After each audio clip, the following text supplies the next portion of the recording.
এদিকে ইরানের ভবিষ্যৎ নেতাকেও হত্যার হুমকি দিয়েছেন ট্রাম্প। তার দাবি, ইরানের সাথে যুদ্ধে শক্ত অবস্থানে আছে যুক্তরাষ্ট্র। তবে বিশ্লেষকরা বলছেন, দীর্ঘমেয়াদী যুদ্ধের জন্য মোটেও প্রস্তুত নয় ট্রাম্প প্রশাসন।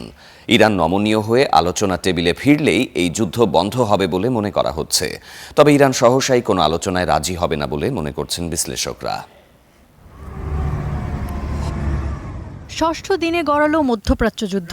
পাল্টাপাল্টি হামলায় অগ্নিগর্ভ ইরান, ইসরায়েল, লেবানন তথা পুরো অঞ্চলই।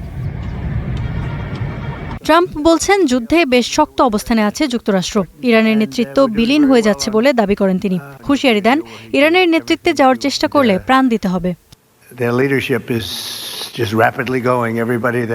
যুদ্ধে আমরা বেশ শক্ত অবস্থানে আছি। ইরানের নেতৃত্ব ধীরে ধীরে বিলীন হয়ে যাচ্ছে। যারাই নেতা হতে চায় তাদেরই জীবন দিতে হচ্ছে, এবং চোখের সামনে এটা দেখতে পারাটা দারুণ। গত ৪৭ বছর ধরে আমাদের দমিয়ে রাখা হয়েছে, যা হওয়ার কথা ছিল না। লড়াইয়ে আমাদের বিশাল অগ্রগতি হচ্ছে। তাদের মিসাইল দ্রুতই ফুরিয়ে আসছে, ধ্বংস করা হচ্ছে লঞ্চার।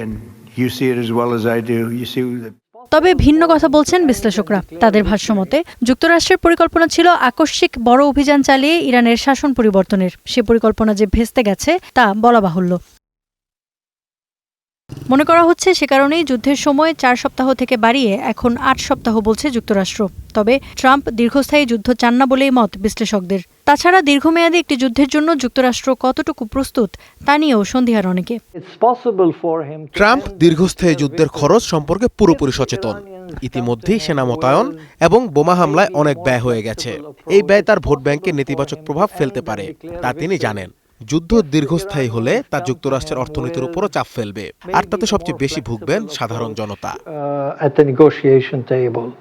ইরান যদি কিছুটা নমনীয় হয়ে আলোচনা টেবিলে ফিরে আসে, তাহলে ট্রাম্প যুদ্ধ বন্ধ করবে বলেও মনে করেন এই বিশ্লেষক। এদিকে ইরানের নিরাপত্তা কাউন্সিলের প্রধান আলী লারিজানি ট্রাম্পকে কটাক্ষ করে এক পোস্টে লিখেছেন, ইরান দীর্ঘমেয়াদী যুদ্ধের জন্য নিজেকে প্রস্তুত করেছে, যেটা যুক্তরাষ্ট্র করেনি। গত ৫ দিনে যুক্তরাষ্ট্রের ৫০০ সেনা নিহত হয়েছে বলেও দাবি তার। Iffat Khandakar, Star news.